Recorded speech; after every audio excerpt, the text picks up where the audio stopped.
সরস্বতী পুজোর আগে অনেক কিছু শপিং করেছিলাম, সেই সময় একটা হল তোমাদের সাথে শেয়ার করেছিলাম, আর একটা হল প্রচণ্ড ব্যস্ততার জন্য দেখানো হয়নি। তো এই হলটাই আজকে তোমাদের সাথে শেয়ার করছি। ভিডিওগুলো আগে থেকেই শ্যুট করা ছিল, কিন্তু এডিট করে দেওয়া হয়ে ওঠেনি। তো প্রথমে নাইকা থেকে মার্সের দুটো আইল্যাশ সেট আনিয়েছিলাম, মানে 2 জোড়া আইল্যাশ, আর তারপরে আনিয়েছিলাম ওই ল্যাক্টোক্যালামাইনের ভাইবসগুলো। এরপর পার্পেলের পার্সেলটা ওপেন করছি। পার্পেলের পার্সেলে আনিয়েছিলাম দুটো রোজমেরি ওয়াটার।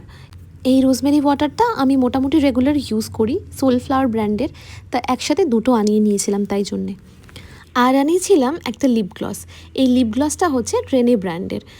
আমার রিসেন্ট অবসেশন হচ্ছে লিপ গ্লস, আর তাই জন্যে আমি ভিন্ন ভিন্ন ব্র্যান্ডের লিপ গ্লস এখন ট্রাই করছি। তো তাই রেনে ব্র্যান্ড থেকে এই লিপ গ্লসটা আনালাম। এটার মধ্যে আবার হালকা গ্লিটার পার্টিকেলসও আছে। আর এরপর আনিয়েছিলাম একটা লিপস্টিক। এই লিপস্টিকটা আমি আগেও ইউজ করেছি, আর এই শেডটা আমার শেষ হয়ে গেছিলো। এই শেডটা আমার মোস্ট ফেভারিট শেড। এটা হচ্ছে মেবিলিনের টাচ অফ স্পাইস।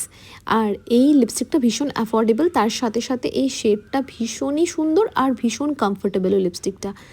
আগের লিপস্টিকটা দেখো, তোমাদের সাথে দেখাচ্ছি যে শেষ হয়ে গেছিলো, তাই এই লিপস্টিকটা আনানো। এই যে দেখতে পাচ্ছ, আগের লিপস্টিকটা আমি মানে খুঁচিয়ে খুঁচিয়ে শেষ অবধি ইউজ করেছি। তো ফাইনালি এখন আমার নতুন লিপস্টিকটা এসে গেছে। তোমরা কিন্তু এই শেডটা ডেফিনেটলি ট্রাই করে দেখতে পারো, কারণ এটা যে কোনো স্কিন টোনের সাথে খুব ভালোভাবে যায়।